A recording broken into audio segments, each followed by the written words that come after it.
Kasi si Tito Joey nga talagang hindi siya pumayag na basta kasi i-chismis, i-bash kayo, gawan ng intriga, di ba?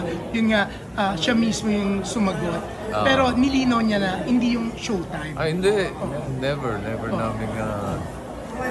Never naming sabihing kaaway, katapat, kalaban.